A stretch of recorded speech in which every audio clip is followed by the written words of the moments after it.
खुलुमबाय बयनिसिमबो नोंथांमोनखौ आरोबाव गोदान भिडिअआव फिन खेबसेबाव बयखौबो बरायनाय बावहरनाय थाबाय।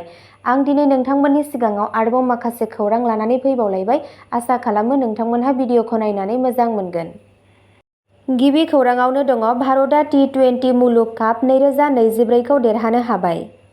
T20 मुलुग कापनि जोबथा मेचआ दिनै जोबबाय। टीम इन्डियाया 10 बोसोरनि उनाव फाइनालाव देग्लाय 2024 आव देरहानो हाबाय।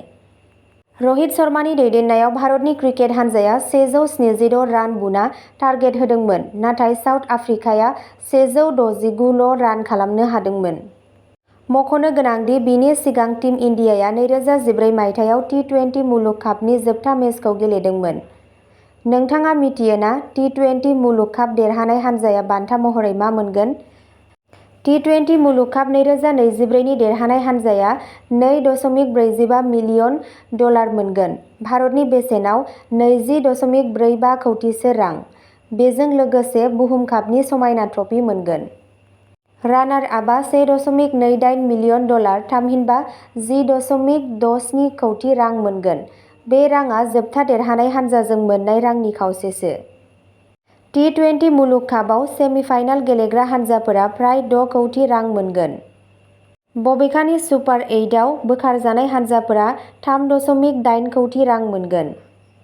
बेनि अनगायैबो मोनसे हानजाया बुहुम कापनि मोनफ्रोम मेचखौ देरहानो थाखाय 26 लाख रां मोनो। नेक्स्टआव दङ प्रमद बर'आ दिल्लीआव प्रेस हाबाफारिखौ मिट खालामनायाव बाहागो लादों। मैया गोदान दिल्लीआव नर्थ इस्ट मिडिया फ'रामनि बानजायनायाव खुंजानाय मिट दा प्रेस मुंनि मोनसे हाबाफारियाव बाहागो लानानै बिटिसिनि गाहाय मावफुं सोद्रोमा बिथां प्रमद बर'आ गोबां गोनां बिबुंथि होदों। बे फालिथायाव बिथाङा बुङो दि जों बयबो बर' हायाव गोजोन लुबैयो। आयेन आरो सामलायथिया सिगांनिख्रुइ बांसिन सोलायबाय। दा बे ओनसोलाव गोजोन फैफिनबाय। बिथाङा फिन बुंदोंमोन दि बर' हारिया गोबां जुजिनांबाय। जाय आबहावायाव जों उन्दै समनिफ्रायनो देरदोंमोन, बेयो जोंखौ सुबुंफोरनि थाखाय खामानि मावनायाव समाजारि महरै सांग्रां जानो फोरोंदोंमोन। समाजनि थाखाय माबा मोनसे मावनो सोलोंबाय। आं सिगाङाव माब्लाबाबो राजखान्थियाव हाबनायनि बाथ्रा सानाखैमोन, नाथाय जों जोंनि जेंनाफोरखौ सुस्रांनो थाखाय राजखान्थियाव फैदोंमोन। जों फैबाय थानाय समाव जोंनि लाइमोनफोरनि बागै साननानै बायदि रोखोमनि मावथांखिफोर लादों। जों मोनसे गोदान फरायसालिमा लुगासिनो। बिथाङा बेखौबो मुंख'दों दि बिथांनि सरकारा बड'लेण्डखौ गोख्रों खालामनो थाखाय गोबां गोनांथार मावथांखिफोर आखायाव लादों। बिथाङा बुंदोंमोन दि जों मुलुग बिजिरसालियाव बर'फोरनि सिनायथिखौ सिगांथिं लांनो थाखायबो साननांगोन। जोंनि राव, हारिमु, जाग्रा बेसादफोरखौबो सिगांथिं लांनांगोन होनना खौराङाव मोन्नाय जादों। नेक्स्टआव दङ बिहालीयाव आइजोनि खावसे गलिहांनाय गोथै सह' मोनदों। बिहालीनि बरगांनि मिलनपुर गामियाव रेलवे लाइननि साखाथियाव खावसे गलिहांनाय गोथै सह' मोन्नाय जादों। बोखांनो हानाय गोथै सह'खौ 50 बोसोर बैसोनि लिउनि इन्दुआर होनना सिनायथि होदों। आइजोनि न'आ बरगेंआव दङ होनना जायगानि सुबुंफोरा बुंदों। मख'नो गोनांदि आइजोआ 22 जुननिफ्राय गोमानानै दंमोन। थांनाय साननैसोआव नखरनि सोद्रोमाफोरा आइजोखौ गोमानायखौ नागिरगासिनो दंमोन, नाथाय जेबो गुमुर मोनाखैमोन। पुलिसनि नायबिजिरनायावसो रोखा जागोन दि आइजोआ जाब्रबथायाव थैदों ना गुबुन जाथायाव। नेक्स्टआव दङ सिलाफोथाराव मोनब्रै लेननि लामा बानायनायाव गोबांथार बेले-बेजे आरो जाख्ल'नायनि अजद। दुलाराय आसाम फरायसा आफाद आसुआ सुक्रुबाराव सिलाफोथाराव मोनब्रै लेन लामा बानायनायाव गोबांथार बेले-बेजे आरो गेना-खान्थिनि बेरेखायै मोनसे खौरां मेल खुंदों। आफादनि अजद बायदिब्ला कलाबाला मुंनि कम्पानिनि सिङाव 1300 कौटिसो रांनि लुनाय खामानिया जोबोद नेमखान्थि गैयैजों सोलिगासिनो दङ।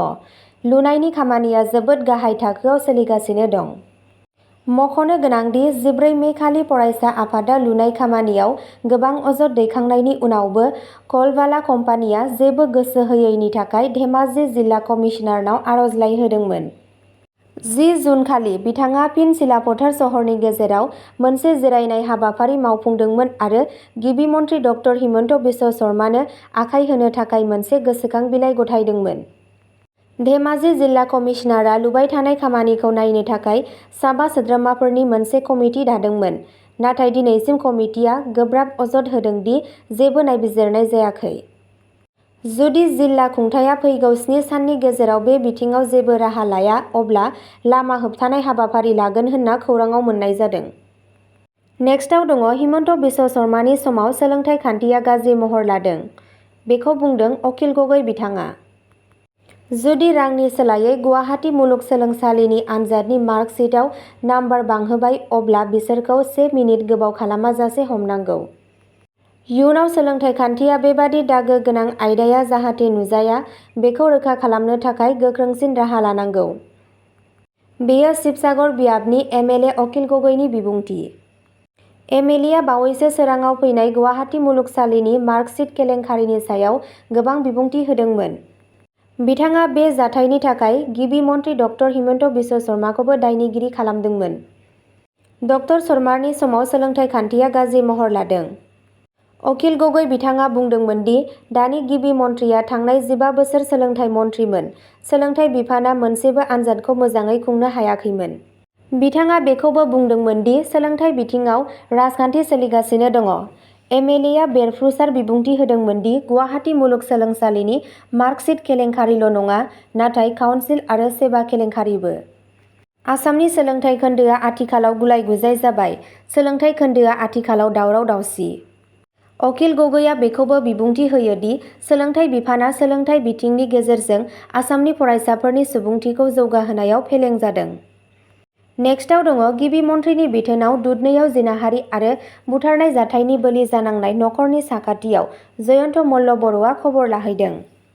मन्थ्रि जयन्त मल्ल बरुवाया मैया गवालपारा जिल्लायाव जिनाहारि आरो बुथारजानाय नखरनि सुबुंफोरखौ लोगो हमहैदों। गिबि मन्थ्रि ड हिमन्त बिश्व शर्मानि बिथोन बायदियै एबसु मावख'गिरिफोरजों लोगोसे राहा गैयै नखरनि खाथियाव थांना खौरां लाहैयो। मन्थ्रिया खोथा होदोंमोन दि जाथायजों लोब्बा थानाय साफ्रोमबो दायनिगिरिखौ गोख्रों साजा होनाय जागोन। बेखौ नोजोर होनो गोनां दि हिरण्मय खाख्लारिखौ दान मोननै सिगां बुथारनाय जादोंमोन। मैया हिरण्मय खाख्लारिनि न'आव सौहैनाय मन्थ्रि बरुवाया दुखु मोननाय नखरनिसिम दुखु फोरमायो आरो बेफोरबायदि बर्बर खामानिखौ सोंखारिदों। मन्थ्रि बिथाङा बुंदोंमोन दि बिसायख'थिनि फिथाइ आरो बिसायख'थिनि फोसावनाय समनिफ्रायनो मोनसे थि हारिनि सुबुंफोरा गासै आसामाव सुबुंफोरखौ गाग्लोबबाय थादों। बेफोरबायदि जाथायखौ माब्लाबाबो सहायनाय जानाय नङा। बेनि हेंथायै जेब्लाबो मोनसे गोरा सरकार दङ। सरकारा बेफोरबायदि जाथायनि सायाव नोजोर होगासिनो दं। सोरखाराबो नांगौबादि राहा लागोन। मन्थ्रि बरुवाया हिरण्मय खाख्लारिनि गोरिब नखरजों लोगोसे सानै जिनाहारि खालामजानाय हिनजावसाफोरनि नखरनो खहा सुफुंनायनि बागैबो खौरां बिजोंनो फोरमायदोंमोन आरो फोरमायदोंमोन दि बिजिरनाय हाबाफारिखौ फास्ट ट्रेक आदालतनि गेजेरजों खालामनाय जागोन जाहाथे दायनिगिरिफोरा गोरा साजा मोनो। नेक्स्टआव दङ नेपालनि गामिफोराव हा गिसिखानायाव गासै नखरजों लोगोसे सा 9 सुबुंनि जिउ खहा। नखर मोनसेनिनो साबा थैदों। नेपालनि नेशनेल डिजेस्टार रेस्किउ एन्ड रिडाक्सन मेनेजमेन्ट अथ'रिटिनिफ्राय खौरां मोन्नाय बायदियैब्ला हा गिसिखानाया हादोरनि रायजोआरि ओनसोलाव गंथाम गुबुन गुबुन ओनसोलफोराव न'फोरखौ फबदोंमोन जाय राजथावनि काठमान्डुनिफ्राय फ्राय 250 किल'मिटार (156 माइल) सोनाबथिं दंमोन।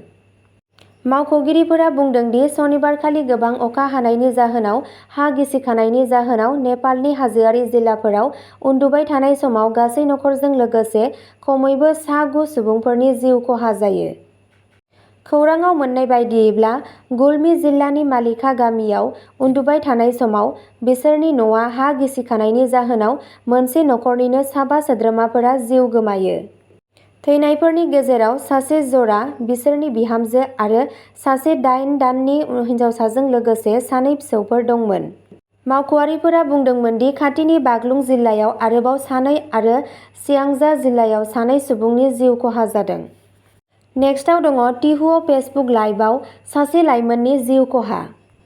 मोनसे दुखुनांथाव आरो सोमोनांथाव रादाब। 20 बोसोर बैसोनि सासे लाइमोना सनिबारखालि गुवाहाटीनि भास्कर नगरआव जानाय मोनसे दुखुनांथाव जाथायाव फासि नांनानै गावखौ फोथैना लादोंमोन।